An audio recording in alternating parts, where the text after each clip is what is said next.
As things stand, frontline paramedics working for ambulance services will rightly be recognised, but those working in hospital A&E departments and private ambulances might not.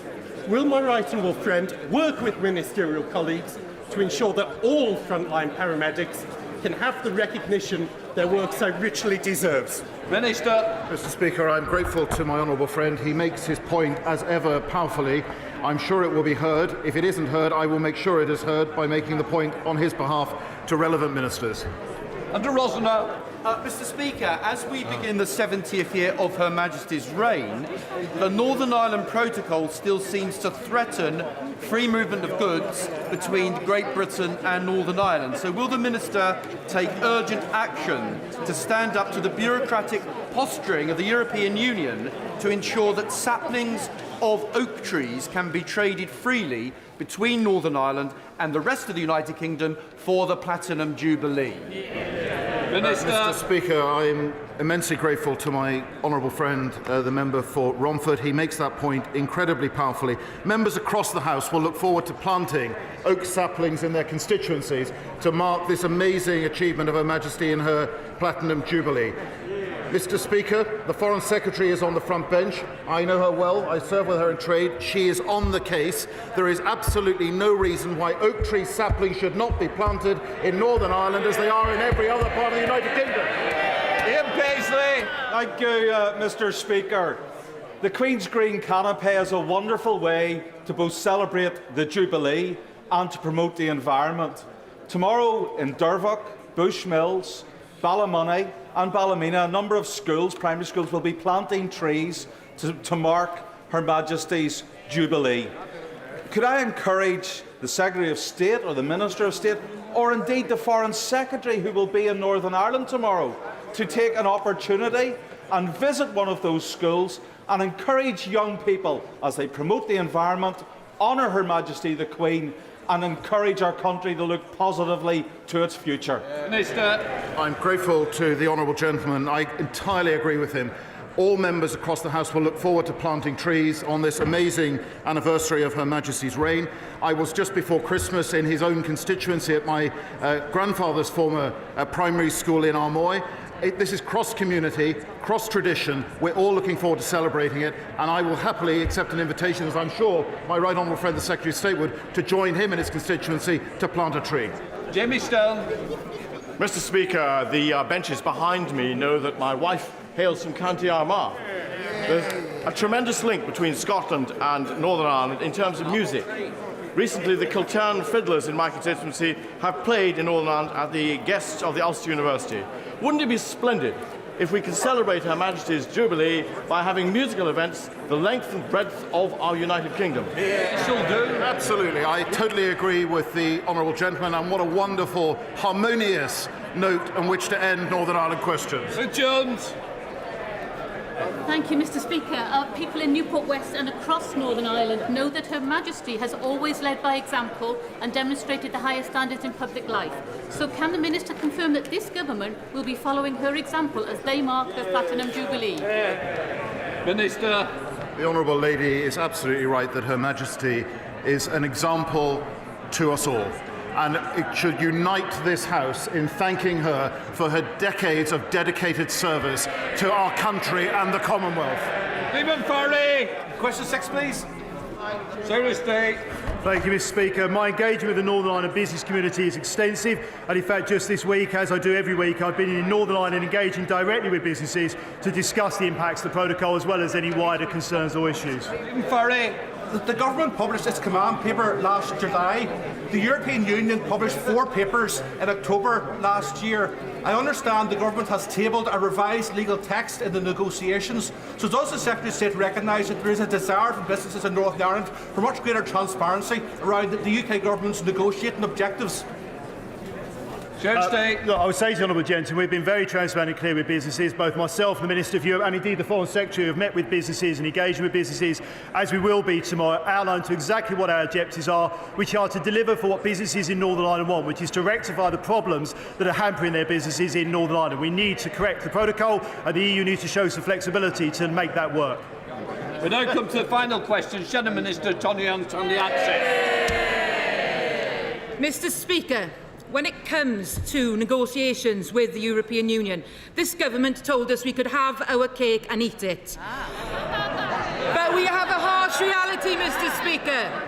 A Prime Minister ambushed by cake while businesses in Northern Ireland are crying out for certainty. Exactly. So when will this government finally bake off and deliver a veterinary agreement? Secretary of State. Well, Mr. Speaker, I'll ignore the cakeism directed by the opposition front bench. It just says, Your Lady, it's good to see her finally supporting the UK government, which Labour failed to do, while we are focused on delivering for Northern Ireland, rectifying the protocol, fixing the problem. Get on board!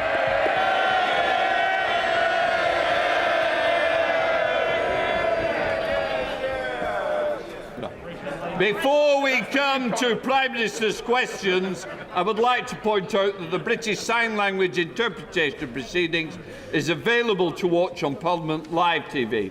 We start with Prime Minister's questions. Kettle. Question number 1, Mr. Speaker. Prime Minister. Mr. Speaker, as my right honourable friend, the Secretary of State for Northern Ireland, remarked to the House earlier this morning, this Sunday marks a tragic day in our history. This was one of the darkest days of the Troubles. And that's the 50th anniversary of Bloody Sunday.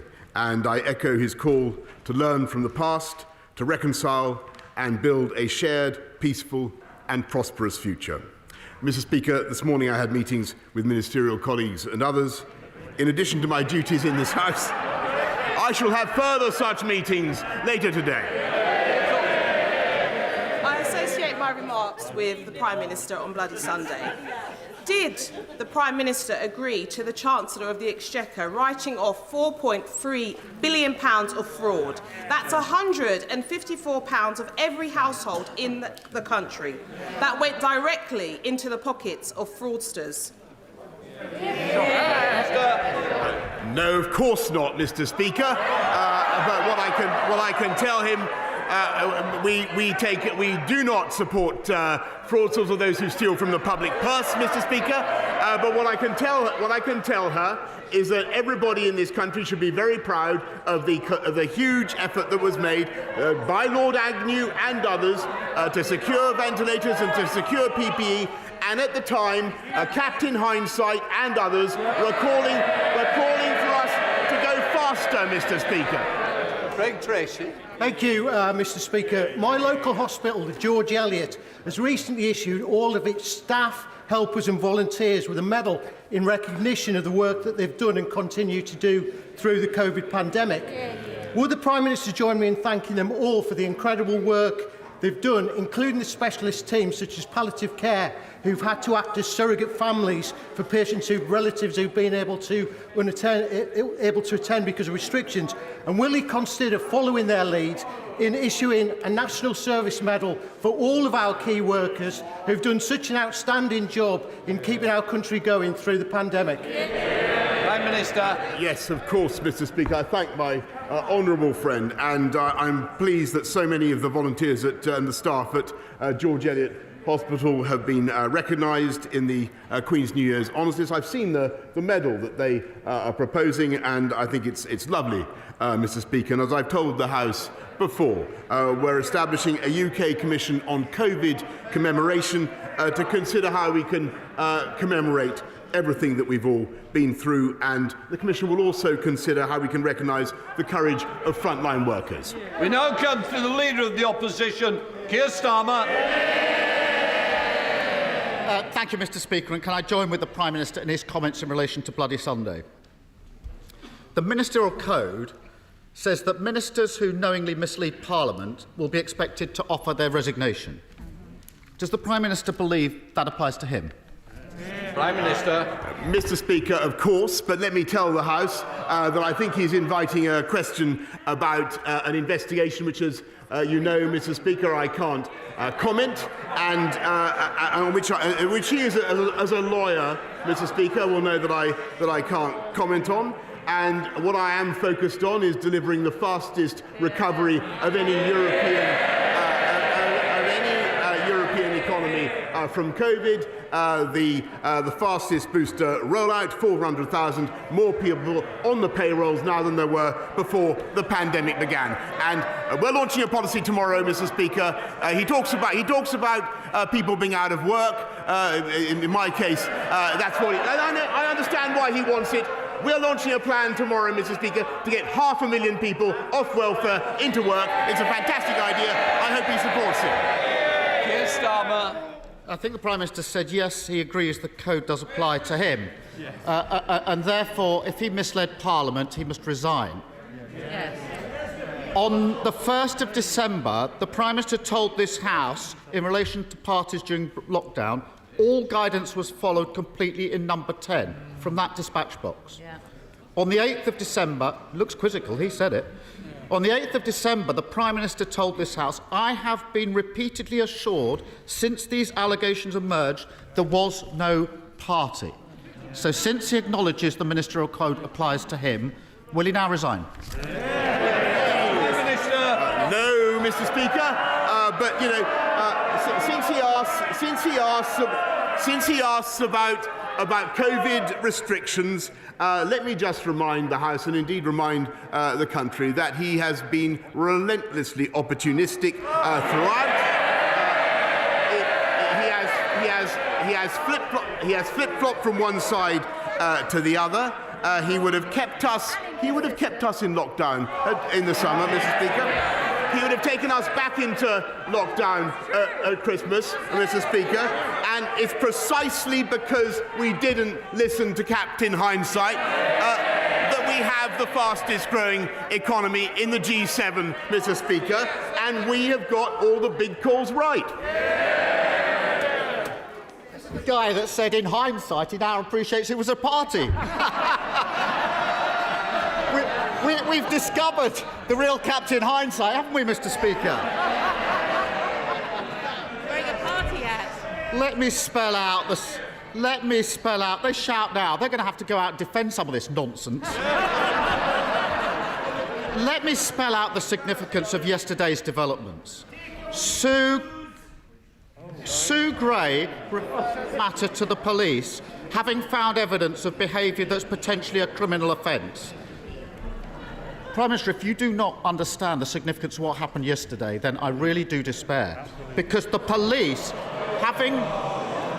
Prime Minister, the police having got that material from Sue Gray, subject it to a test to decide whether to investigate. And that test was whether it was the most serious and flagrant type of breach in the rules.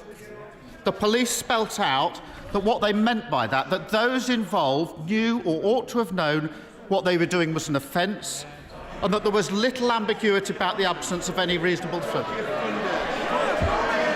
Does the Prime Minister... This question will continue, and I will hear the question. Unfortunately, you might not believe this, but our constituents are very interested in both the questions and the answers. If some members do not wish to hear it, please leave quietly. Keir Starmer. Mr. Speaker, having got the material from Sue Gray, the police had to take a decision as to whether what they had before them was the most serious and flagrant types of breach of the rules. If members want to laugh at that, laugh. The police spelt out what they meant. They decided on the material they've already got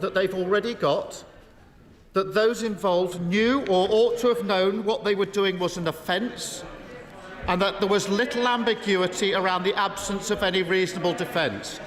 Does the Prime Minister really not understand the damage his behaviour is doing to our country?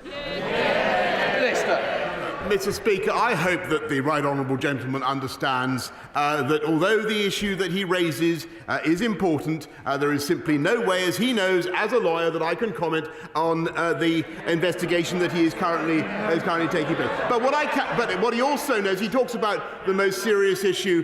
He talks about the most serious issue before the public today and before the world today. It's almost as though he was in ignorance of the fact, Mr. Speaker, that we have a crisis on the borders of Ukraine, and I can tell him what is going on in the cabinet room of this country is that the UK government, no, Mr. Speaker, the UK government is bringing the West together so that we have, led by this government and this Prime Minister and our Foreign Secretary and Defence Secretary, to bring the West together to have the toughest possible package of sanctions to deter President Putin from what I think would be a reckless and a catastrophic invasion. That is what this government is doing. We're getting on with the job, and I think he needs to raise his game, frankly.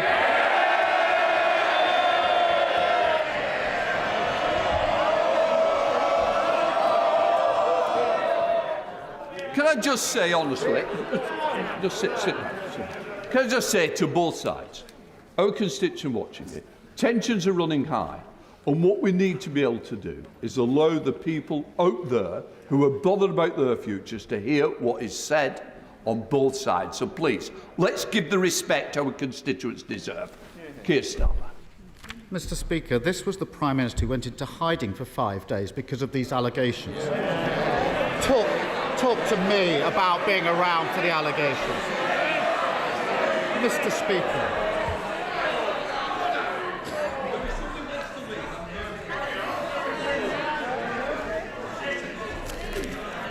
Can I just say I don't want to do this, but I am determined to make sure our constituents can hear. The next person that stops me hearing will not be continuing in this debate. Questions? Mr. Speaker, the Prime Minister's continual defences wait for the Sue Gray report. On the 8th of December, he told this House, "I will place a copy of the report in the library of the House of Commons." His spokesperson has repeatedly stated that means the full report, not parts of the report, not a summary of the report, not an edited copy. So can the Prime Minister confirm that he will publish the full Sue Gray report as he receives it? Minister. Mr. Speaker, what I can tell him is that we've got to leave the report to the independent investigator, as he knows, and of course, when I receive it, I will do exactly what I said. But I can tell him that in the meantime, I think what the people of this country want to hear is what we're doing to tackle the issues that matter to all of us, fixing the cost of living, Mr. Speaker, helping people across the country. By lifting the living wage, Mr. Speaker, by helping people with their fuel costs, Mr. Speaker, as this government is, and by cutting the tax of people on universal credit, cutting the tax by £1,000.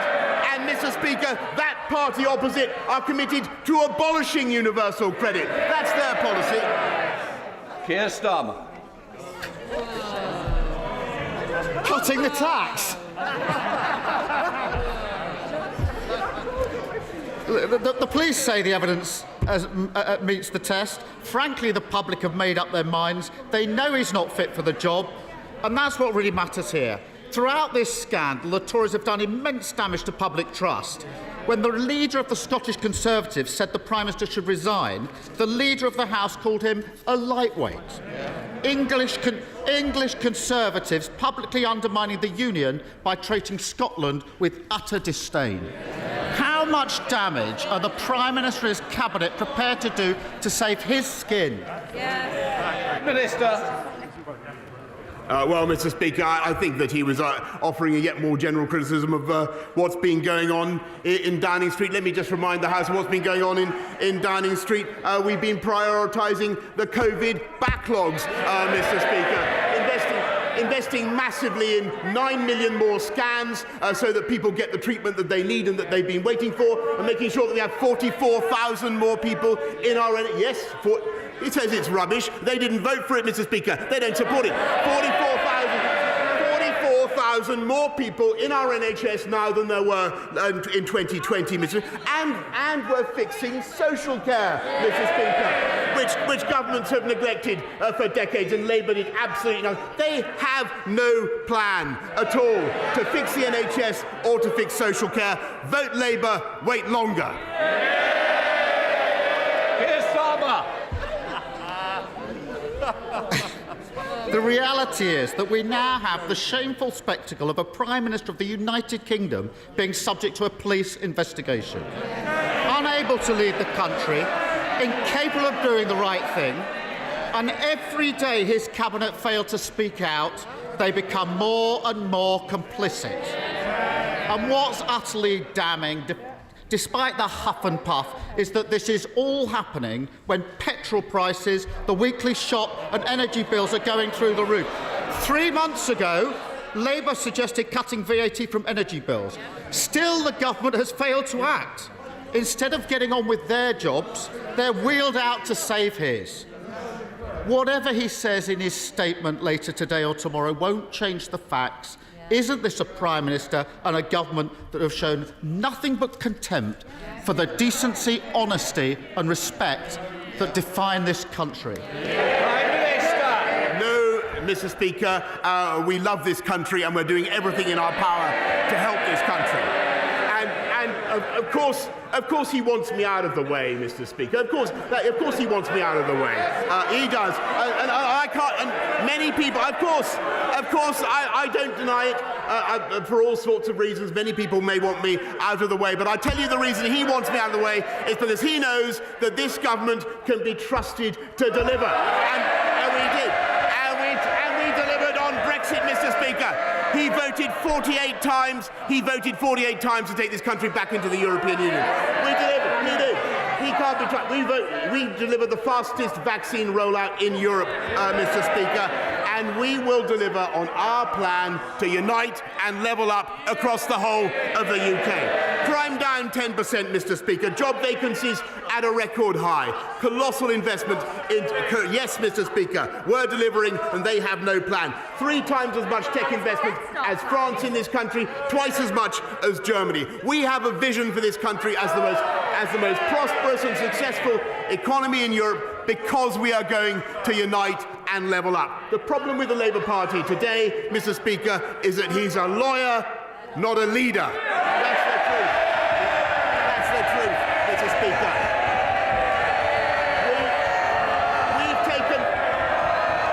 We've taken the tough decisions. I can't hear what the Prime Minister's got to say. No. I would have thought he's the Prime Minister of this side of the House. I'm surprised that this side of the House doesn't want to listen to it, because I do. Prime Minister. Well, Mr. Speaker, I only wanted to add the point that we've taken the tough decisions, we've got the big calls right, and in particular I, am getting on with the job.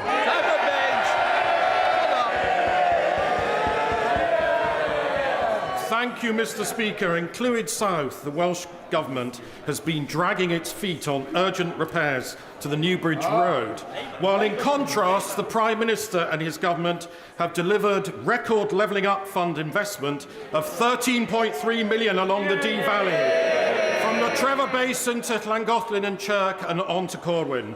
Will the Prime Minister comment on how the next phase of the Levelling Up Fund will bring hope and prosperity to other communities right across our proud union of the United Kingdom? Prime Minister. I thank my honourable friend very much, and what pleasure it gives me to address the member for Clwyd South, where I tried unsuccessfully so many years ago. And I'm delighted that a Conservative government is now investing so massively in levelling up in Clwyd South and across the whole of Wales.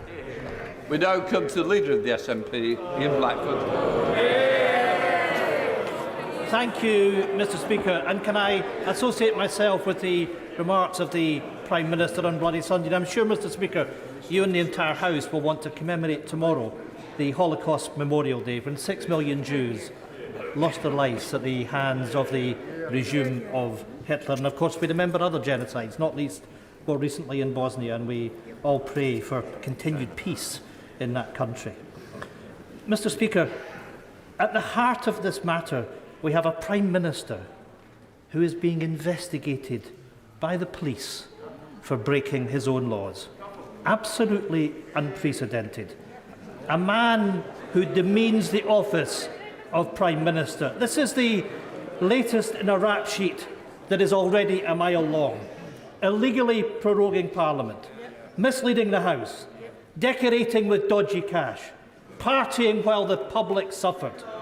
Every moment he stays, he is dragging out the agony for families who reminded of the sacrifices they made, and dragging his party further through the dirt. The public knows it, the House knows it, even his own MPs know it. Yeah. When will the Prime Minister cop on and go? Yeah. Mr. Speaker, I want to join the right honourable gentleman and echo his sentiments about Holocaust Memorial Day, where I think he is completely right. But I must say that he made the same point last week. He's wrong then, he's wrong now, and much as I enjoy cooperating him, and it is precisely because I enjoy cooperating with him so much and with all his Scottish colleagues that I have absolutely no intention of doing what he suggests. Ian Blackford. Mr. Speaker, every moment that the Prime Minister lingers, every nick in this death by 1,000 cuts is sucking attention from the real issues facing the public. Tory cuts, Brexit and the soaring cost of living have pushed millions of families into poverty. The impending national insurance tax hike hangs like a guillotine while they eat cake. This is nothing short of a crisis. And the only route out, the only route to restore public trust is for the Prime Minister to go. How much longer will Tory MPs let this go on for? How much more damage are they willing to do? It is time to get this over with. Show the Prime Minister the door. Yeah. Prime Minister. Well, Mr. Speaker, I don't know who's been eating more cake. What I would say to the right honourable gentleman, for whom actually, Mr. Speaker, I have a behind the scenes. People don't get this, but actually we cooperate well, and I want to continue to do so. Jesse Norman. Thank you, Mr. Speaker. As the Prime Minister will know from personal experience, the River Wye is one of the most beautiful rivers in Europe, yet its fragile ecosystem is being destroyed by phosphate and other pollution. The river crosses the border between England and Wales, but so far it has proven impossible to get the Environment Agency, Natural England and Natural Resources Wales even to begin planning a single integrated long-term strategy to clean up the river. Will the Prime Minister press those agencies now and the Welsh Government at last to come to the table? And will he ask ministers to look at the idea of a new ring-fenced National Rivers Recovery Fund, using fines paid by the water companies so we can clean the Wye and other rivers up properly once and for all? Well, Mr. Speaker, I had a memorable swim in the Wye myself. I think at about 5 o'clock in the morning once, and it tasted like nectar. But I understand the problem that he raises. It's very important that our beautiful rivers should be clean as well. And my honourable friend, the Environment Minister, will be visiting the Wye area shortly, with or without his swimming trunks. And I know that we're urging the Welsh Government to take this matter as seriously as this government is. He's going to be there. Sir Geoffrey Donalds. Thank you, Mr. Speaker.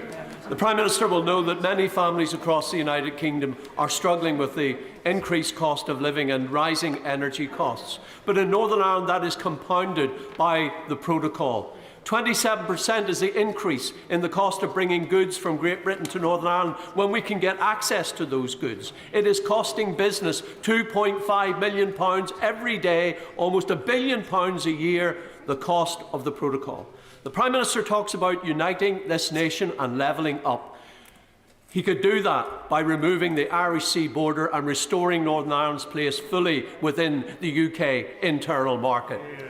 Prime Minister. Mr. Speaker, I must say that I support passionately the indignation of the right honourable gentleman opposite. And yes, Mr. Speaker, I never thought when we negotiated that this would be 200 businesses have stopped supplying Northern Ireland. Foods are being blocked, Mr. Speaker. Christmas cards are being surcharged. And frankly, Mr. Speaker, the EU is implementing this in an insane and pettifogging way. And we need to sort it out, and I completely support what he's saying. Philip Dunn. Has my right honourable friend, the Prime Minister, seen the report published earlier this month by the EAC, making recommendations about what else should be done in addition to the welcome measures in the Environment Act to clean up our rivers, including the River Wye, but all our rivers. One of the recommendations was that DEFRA should give guidance to Ofwat to require water companies to invest much more in water treatment in the next round of capital spending approvals. Will he encourage his Secretary of State to give this guidance in the strategic policy statement to Ofwat expected shortly? Prime Minister. Thank you very much. Yes, Mr. Speaker, my right honourable friend is completely right. I welcome the report by his committee. This government is going further and faster than any other government hitherto to protect and improve the health of our rivers and seas. Lord Russell-Moyle. Thank you, Mr. Speaker. Happy unbirthday to him. Happy unbirthday to him, because just like the Mad Hatter, he didn't need the excuse of a birthday to have a party, but it did help, didn't it? So when he had groups of people singing to him when illegal gatherings indoor were illegal and communal singing was banned, my constituents think that he has lied. My constituents think that he lied to this House, and my constituents think he lied to them when he was partying and telling them all... Order. In passing what your constituents say, but you can't continue to labour that one point. Lord Russell-Moyle. So, I would prefer to be led by a lawyer than a liar. Will he now resign?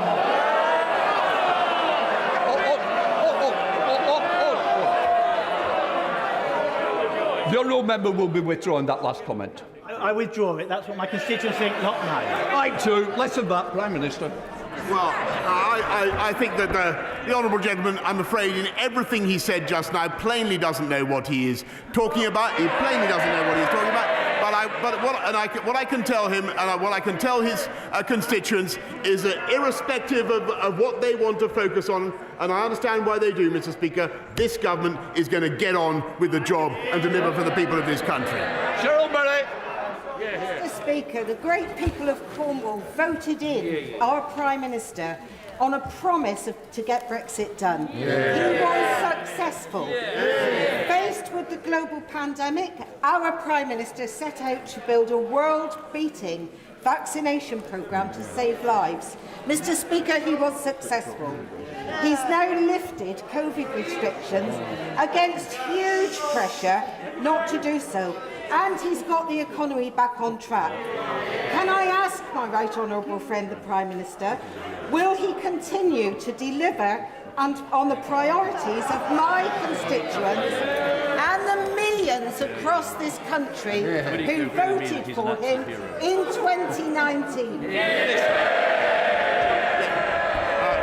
Mr. Speaker, I really can't improve on the brilliant question. The people of South East Cornwall are lucky to have my honourable friend as such a representative, and she's right in what she says. Jonathan Edwards. Diolch, Mr. Speaker. Tomorrow is the second anniversary since my constituent Michael Leary was murdered and his body desecrated in an attempt to cover up the crime. Will he meet with campaigners and myself to discuss the need for a new offence or amended sentencing guidelines to reflect the extra suffering faced by the families of murdered victims whose bodies were concealed or desecrated? Prime Minister. Well, I thank him very much for drawing this appalling case to the attention of the House, and I can certainly assure him that he will be getting the meeting he needs at the earliest opportunity. Sir Mike Penning. Thank you very much, Mr. Speaker. On the 24th of November, Mr. Speaker, I asked the Prime Minister if he would meet with me and my constituents about the future or lack of future of a new hospital in Hemel Hempstead. I thought when I put in the question today that I would have to ask the same question, but last night I was offered the meeting. So on another note, Prime Minister, many children in this country are suffering from a special form of seizure, which medical cannabis prescribed by a consultant actually helps them live. Only 2 children in this country get that free on the NHS. The rest of those children have to beg, borrow and scrape in their families to try and get that prescription issued by a consultant paid for. Can the Prime Minister please use the political will? I know the Secretary of State has the political will, but please push this forward so these children live. Prime Minister. I thank my honourable friend. I'm delighted he has the meeting that he wanted. We've already changed the law to allow doctors to prescribe cannabis products where clinically appropriate. But, Mr. Speaker, we're very keen to support it, provided the MHRA is happy as well. Thank you, Mr. Speaker. Threats and intimidation, bribery and blackmail, racism and Islamophobia. That's the character of his government. Every day, the Prime Minister lurches from scandal to scandal, and meanwhile, his government has written off £4.3 billion to fraudsters. Instead of writing off loans to fraudsters, why won't the Prime Minister write his resignation to the Queen? Prime Minister. Mr. Speaker, because let me just. She talks about racism and Islamophobia. You look at this government, Mr. Speaker. Look at the modern Conservative Party. We are the party of hope and opportunity for people across this country, irrespective of race or religion, and we don't care what religion you affirm. All we care about is whether you're interested in ideas of aspiration and opportunity. That's what we're about. The recruitment of 20,000 police officers is a fantastic commitment to law and order by this government. Bedfordshire, in common with many other police forces, has lost out on about 95 officers as a result of the imposition of damping in 2004. So we don't have to rely on one-off special grants to stay solvent. Will the Prime Minister recommit to the reformation of the police funding formula in this Parliament? Prime Minister. My right honourable friend, the Policing Minister, has assured me we're going to be introducing a new funding formula before the end of the Parliament, but I'm pleased that Bedfordshire Police have already recruited 100 additional officers as part of our uplift programme. That's part of the 11,000 more that this government has put on the streets. Thank you, Mr. Speaker. Twice in recent months I've asked the PM about his and his Transport Secretary commitment to deliver the PM's pledge to invest in UK-built ZEBs zero-emission buses. I did not receive a clear answer. Worrying reports in the media of Treasury cuts to bus buying plans highlight a conflict between the PM and his Chancellor. Prime Minister, is the current Chancellor denying you, the current Prime Minister, the right to fulfil your pledge to buy 4,000 zero-emission buses? Prime Minister. Mr. Speaker, there's never in the history of this country been such a bonanza for buses. I am personally a bus fanatic. We're putting £5 billion into buses and cycling during this Parliament, and £355 million into new funding for zero-emission buses. And yes, of course, we want to see the benefits of that funding spread right across the whole of the United Kingdom. Louis French. Mr. Speaker, securing extra health services at Queen Mary's Hospital Sidcup is a key priority for local residents, as it is for me as the first homegrown MP for Old Bexley and Sidcup. Will the Prime Minister support me in delivering this extra investment for our local hospital and join me in thanking all of the staff at Queen Mary's for their incredible efforts? Thank you. Prime Minister. Yes, and I can't say what a joy it is to welcome my honourable friend to his place. Joy seems a bit confined on the benches opposite, Mr. Speaker. I thank him for his work and support for everybody at Queen Mary's Hospital, which he and I have campaigned for many years. Last year, Queen Mary's received £800,000 of funding, and I hope that it will benefit further from the £1 million funding awarded to the Oxley's NHS Foundation Trust to improve technology services across its estates. Richard Bergen. Thank you, Mr. Speaker. A nurse who organised a small socially distanced demonstration against this government's pay cuts was fined £10,000. People out there are sick to the back teeth of it being one rule for the Tories and another for everyone else. The Prime Minister, for once, needs to do a decent thing. For God's sake, resign. Mr. Speaker, I don't think there was a question there. There was an invitation for me to do what, of course, the Labour Party wants me to do, but I'm not going to do it, Mr. Speaker. We are going to carry on with our agenda of uniting and levelling up across the country. And they fundamentally know that they have no answer to that. We have a plan and a vision for this country. They have absolutely nothing to say. And that is the difference between our side and their side. Mr. Speaker, alongside the threat of a Russian invasion of Ukraine, there are real fears of China invading Taiwan. On Sunday, Beijing staged the largest incursion into Taiwan's airspace since October. Does my right honourable friend agree with me that military aggression and threat of occupation are never acceptable anywhere in the world?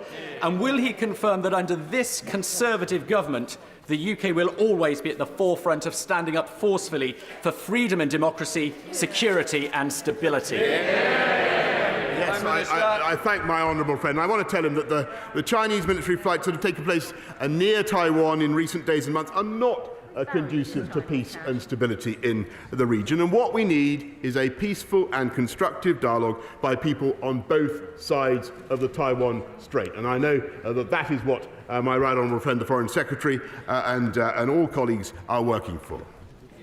That ends Prime Minister's questions. For those who are not staying for the UQ, please leave quietly.